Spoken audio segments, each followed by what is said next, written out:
പ്രിയപ്പെട്ടവരെ, ആരാണ് മുത്തുനബി? തരിശായി കിടക്കുന്ന മരുഭൂമിയിലെ കടും ചിന്തകരായ അറബികളെ ഇരുട്ടിൽ നിന്നും അകറ്റി അവരുടെ ദുസ്വഭാവങ്ങൾ മാറ്റി അഖില ലോക നേതാക്കളാക്കി വിനയത്തിന്റെ കിടാവിളക്കുകൾ ആക്കിയതിന്റെ മഹത്വം നബി സല്ലല്ലാഹു അലൈഹി വസല്ലം തങ്ങൾക്ക് മാത്രം അവകാശപ്പെട്ടതാണ്. ഡോക്ടർ ബർണാഡ് ഷാ പറയുന്നുണ്ട്, I like Muhammad ability. Muhammad was not only a prophet but also a scientist and sociality. എനിക്ക് മുഹമ്മദിനെ ഇഷ്ടമാണ്. മുഹമ്മദ് ഒരു പ്രവാചകൻ മാത്രമല്ല, ഒരു ശാസ്ത്രജ്ഞനും ഒരു സാമൂഹിക പരിഷ്കർത്താവും കൂടിയാണ്.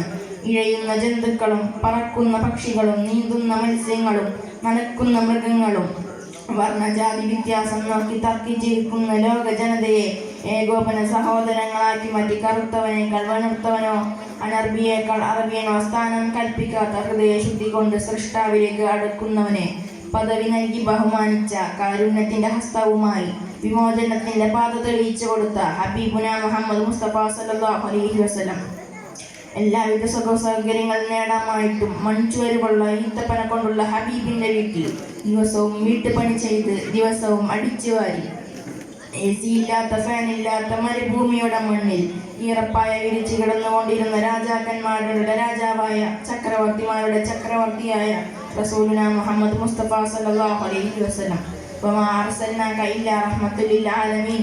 ലോകത്തിന്റെ അനുഗ്രഹമായിട്ടാണ് അല്ലാഹു നബി സല്ലല്ലാഹു അലൈഹി വസല്ലം തങ്ങളെ അയച്ചത്. ലോകത്തിന്റെ അനുഗ്രഹമായി അവതരിച്ച നബി സല്ലല്ലാഹു അലൈഹി വസല്ലം തങ്ങളോട് എനിക്കുള്ള പ്രണയം ഒരിക്കലും പറഞ്ഞു തീർക്കാൻ പറ്റില്ല. വഫാത്തിന്റെ സമയത്ത് പോലും എൻ്റെ ഉമ്മത്തി എന്ന് പറഞ്ഞ് കരഞ്ഞുകൊണ്ടിരുന്ന എൻ്റെ ഹബീബിനോടുള്ള ബാധ്യത ഒരിക്കലും പറഞ്ഞു തീർക്കാൻ പറ്റാവുന്നതല്ല. ഇത്രയും പറഞ്ഞുകൊണ്ട് ഞാൻ എൻ്റെ പ്രസംഗം നിർത്തുന്നു.